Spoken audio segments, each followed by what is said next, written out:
In the heart of a Montana blizzard, a freight train screeches to a halt as a pack of wolves stands fearless on the icy tracks, their golden eyes piercing the storm. What are they guarding with their lives? A young engineer stumbles upon a blood-soaked secret that could rewrite everything we know about nature's fiercest rivals. A wounded mountain lion, a dead wolf pup, and a cryptic note hinting at a chilling human experiment. Courage clashes with raw wilderness in a moment so shocking, it'll leave you questioning who the real predators are. Hit that subscribe button and help us reach our first 1,000 subscribers to uncover more untold stories like this.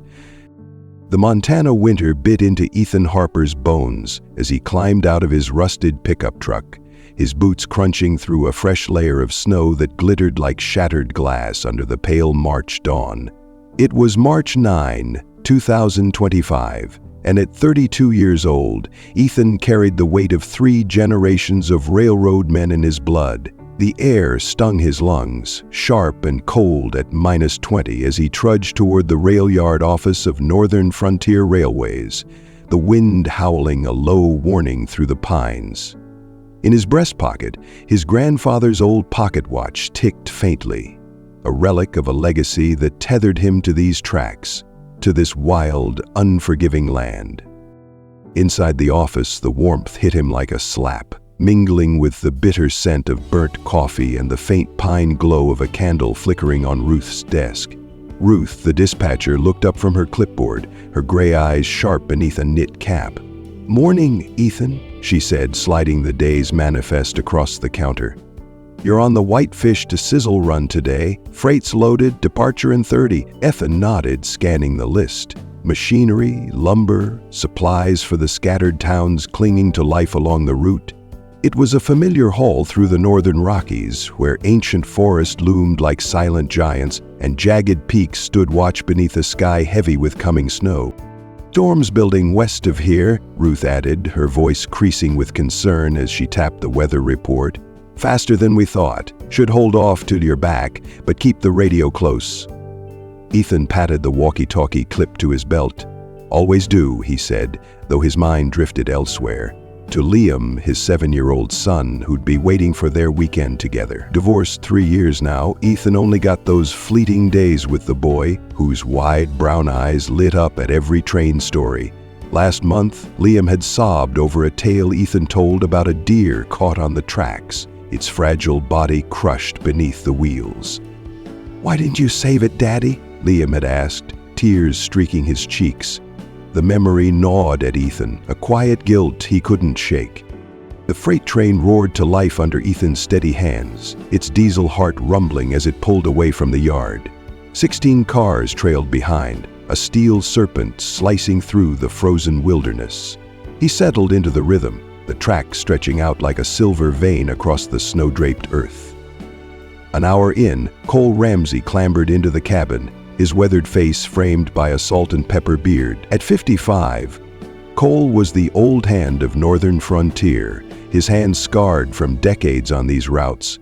He carried 2 thermoses of coffee, the steam curling up like ghosts in the cold air. "Thought you'd need a warm-up," he said, handing one to Ethan. "Thanks," Ethan said, taking a sip that burned his tongue just right. "How's Ava doing with those college apps?" Cole's face softened at the mention of his daughter. "Got into Montana State already, waiting on Colorado, smart kid." But then his eyes darkened, a shadow crossing them. "You ever think nature's got any room for mercy, Ethan? I don't. Saw a poacher blow a wolf mama's head off once, right in front of her pups. Watched those little ones howl till they couldn't anymore. Never forgot it." Ethan glanced at him, then out the window at the postcard of winter beauty. Pine trees sagging under snow, frozen rivers glinting like shattered mirrors, mountains standing sentinel in the distance. "Liam thinks I should save him all," he said quietly. "Maybe he's right." The train rolled on, eating up miles of glistening track, but something felt off. Ethan squinted through the windshield, his brow furrowing. "Cole, you see any tracks out there? Elk, moose, anything?" Cole leaned forward, peering out. The snow stretched unbroken, a blank white canvas beside the rails. "Nada," he said, scratching his beard. "Weird as hell. Winter's usually crawling with him." Ethan's gut tightened. These routes were alive with wildlife, deer darting across, wolves prowling the edges. But today, nothing. Not a single hoof print or paw mark marred the pristine snow. "Cole must have driven him off," Cole muttered, but his tone lacked conviction. Ethan didn't buy it either. The silence outside felt heavy, unnatural, like the wilderness was holding its breath. He checked the speedometer, easing back as they neared Eagle Pass, a narrow corridor where the tracks threaded between steep snow-laden hills. "Something's not right," he said, more to himself than Cole. The radio crackled faintly on his belt, Ruth's warning about the storm echoing in his mind. What was out there, hiding in the stillness, and why did it feel like the land itself was watching them? The freight train hummed through Eagle Pass, its steel wheels grinding against the icy rails as Ethan Harper guided it around a sharp bend. The narrow corridors squeezed between two steep hillsides, their snow-crusted slopes rising like silent sentinels under a sky turning slate gray. The air in the cabin felt thick, charged with an unease Ethan couldn't name. Cole Ramsey sat beside him, sipping coffee, his weathered hands steady despite the flicker of doubt in his eyes. The absence of animal tracks still gnawed at Ethan's mind, a riddle whispered by the wilderness itself.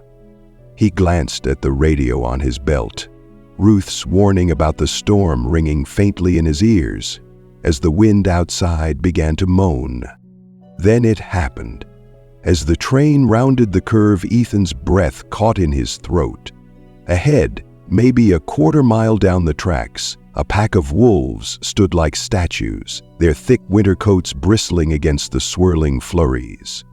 10, maybe 12 of them, stretched across the rails in a living barricade. Their eyes, golden and unblinking, glowed like lanterns in the dim light, cutting through the haze of snow. At the center stood a massive male, its gray fur marked with a mask-like pattern around its face, staring straight at the oncoming train with a stillness that sent a shiver down Ethan's spine.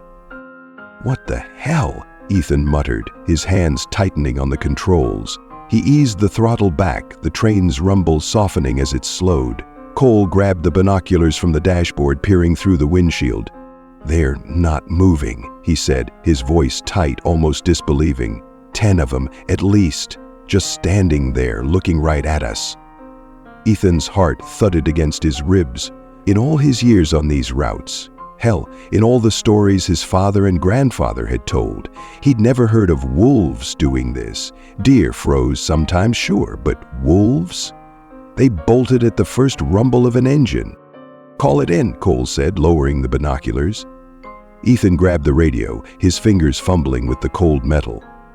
"Ruth, this is Ethan on the Whitefish Run. Got a pack of wolves blocking the tracks at Eagle Pass. They're not budging."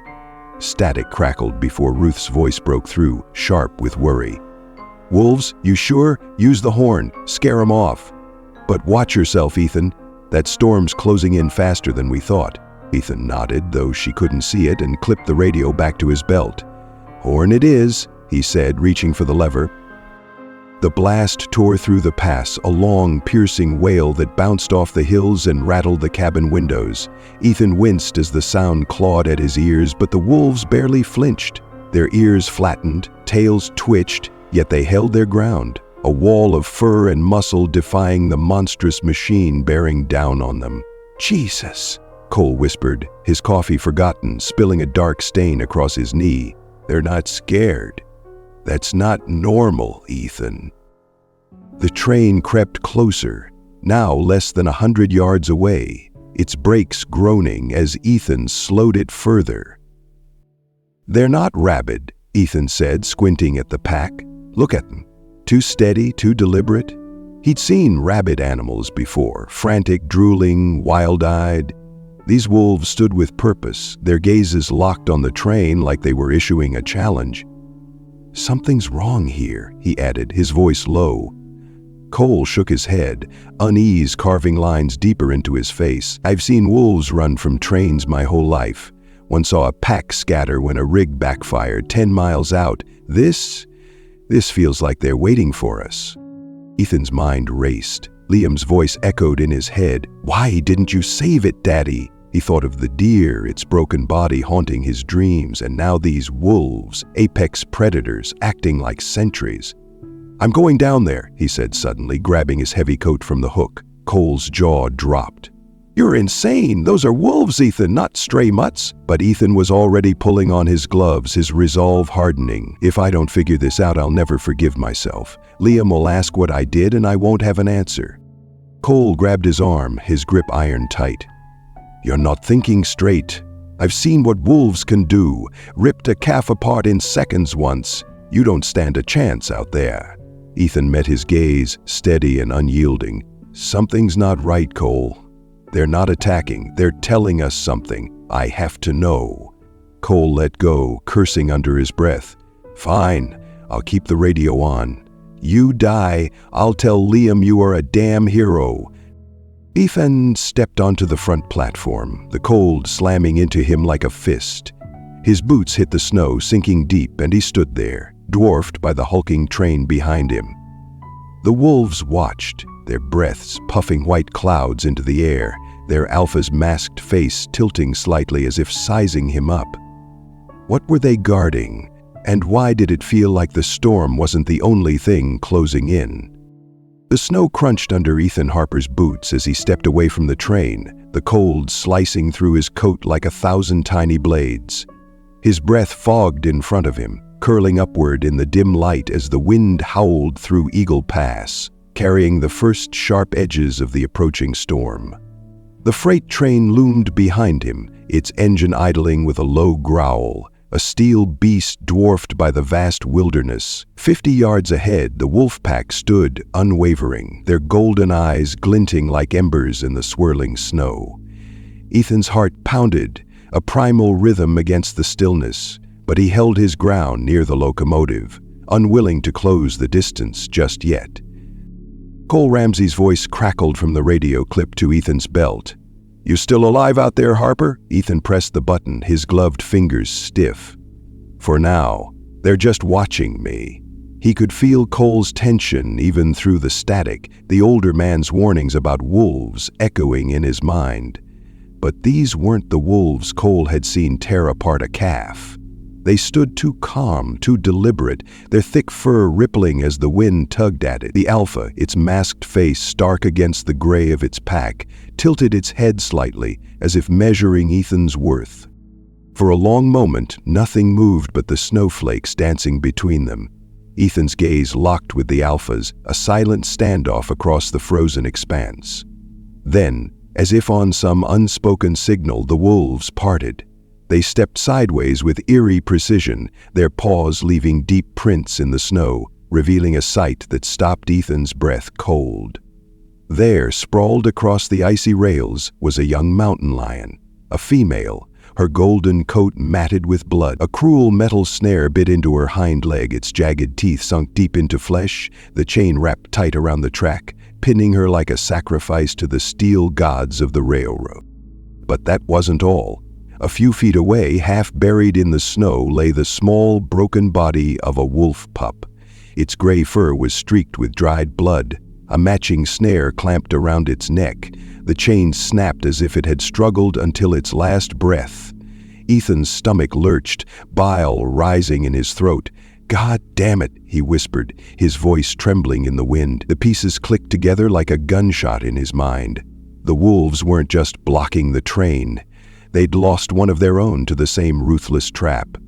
Were they guarding the mountain lion, or mourning their kin? Maybe both. Cole's boots hit the snow behind him, the cabin door slamming shut. "I couldn't sit there," he said, his voice rough as he trudged up beside Ethan. Then he saw it, the lion, the pup, and his face went pale beneath his beard. Holy hell! Wolves and a mountain lion? They're enemies, Ethan. This doesn't make sense. Ethan nodded, his eyes fixed on the carnage. That trap doesn't care what it catches. Maybe they know that. The mountain lion's sides heaved faintly, her amber eyes glazed with pain but still tracking him, a flicker of life in her broken form. Liam's voice rang in Ethan's head, small and accusing. "Why didn't you save it, Daddy?" He thought of the deer, its lifeless eyes staring up from the tracks, and now this, a living creature tethered to his path, bleeding out in the snow. "I'm getting her out," he said, his voice hardening with a resolve he hadn't felt in years. Cole grabbed his shoulder, his grip desperate. "You're nuts. That cat's half dead, and those wolves could turn on us any second. I saw what happened to those pups' mama. Don't make Liam lose you too." Ethan shook him off, meeting Cole's gaze with fire in his eyes. "I let that deer die, Cole. I won't let this one go too. Liam deserves a father who fights for something." Cole's jaw tightened, his own ghosts flickering behind his eyes, the wolf pups he'd abandoned to a poacher's bullet decades ago. "Fine," he said at last, his voice breaking, "but I'm not letting you do it alone. I've got my own sins to square."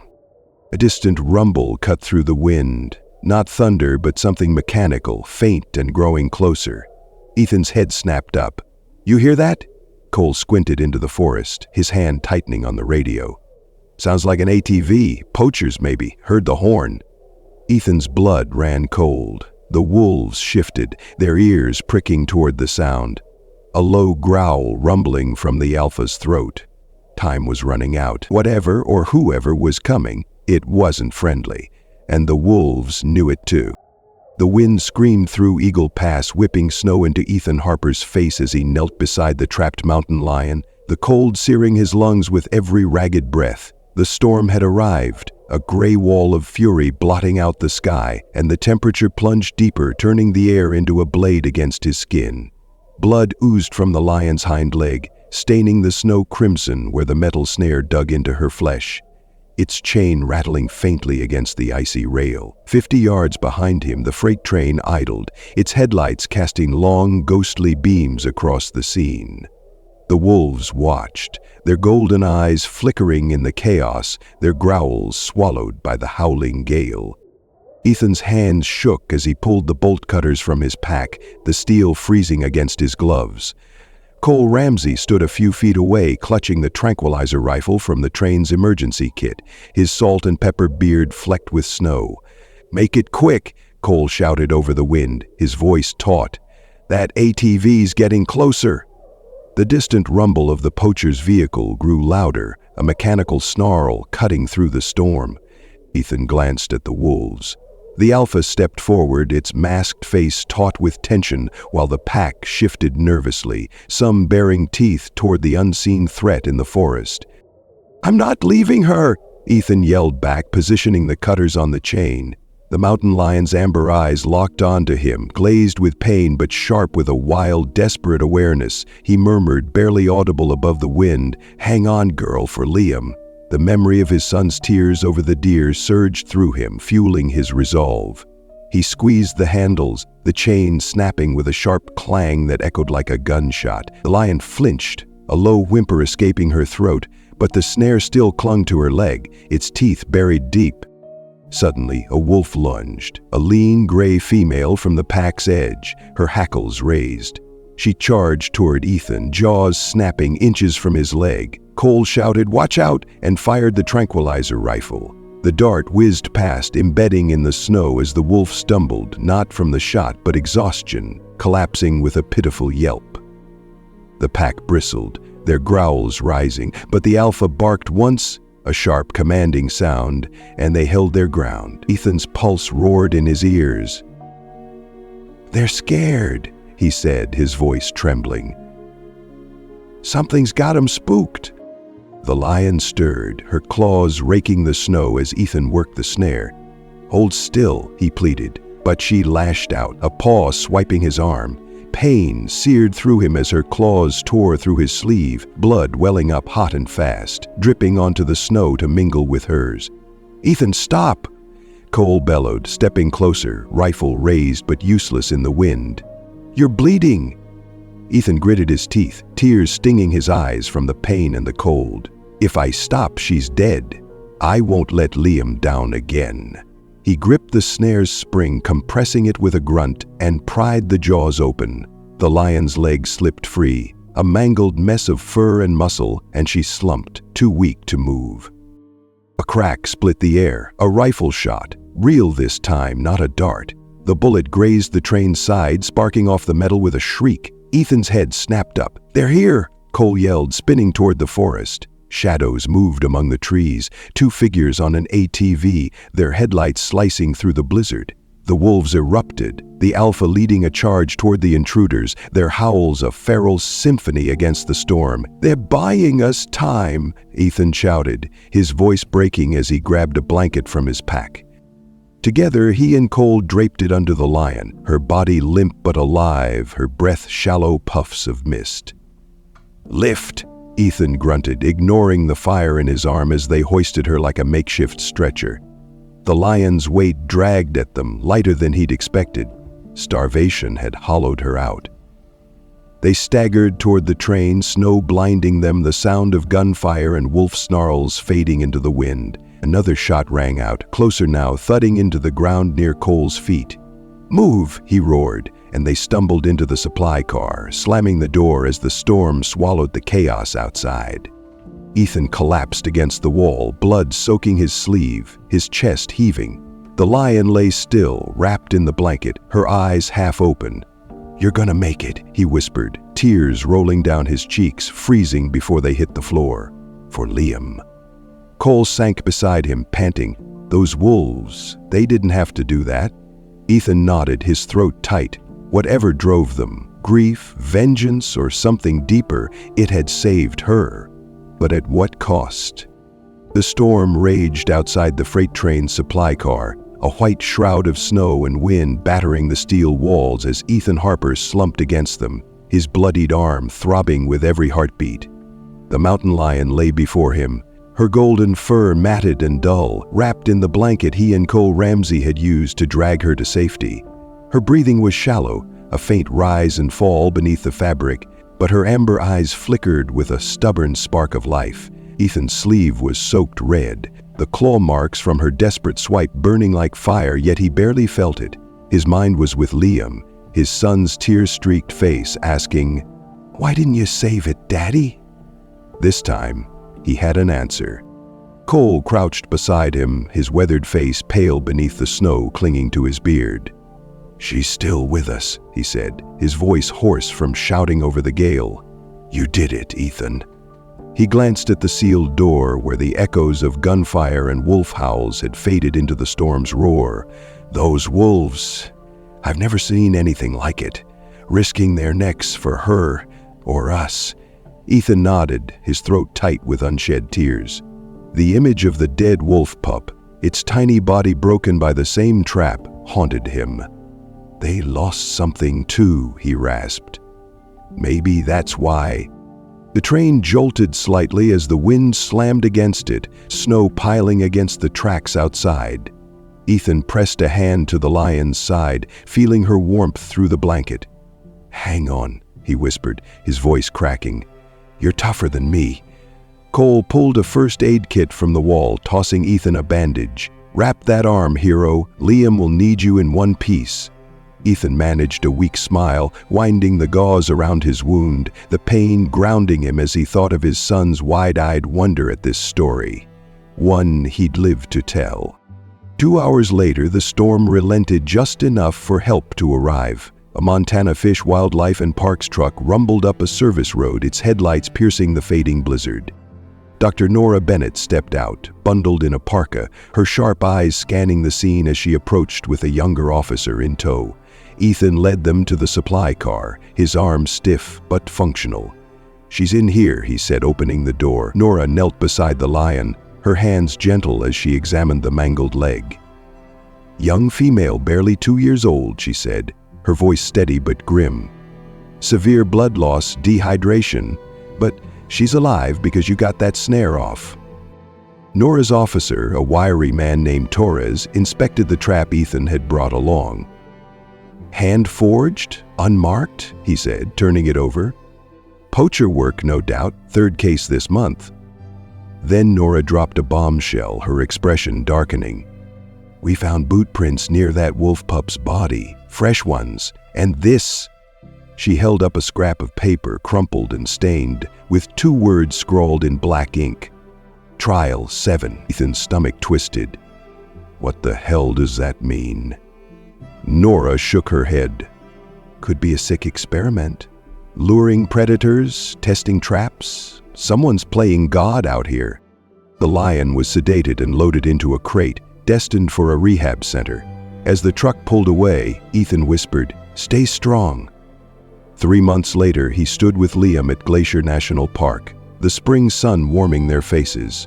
Wildflowers dotted the meadow, and the mountains wore thinning caps of snow. Liam clutched his hand, bouncing with excitement. "Will she come, Dad? Will the wolf too?" Ethan ruffled his son's hair, smiling.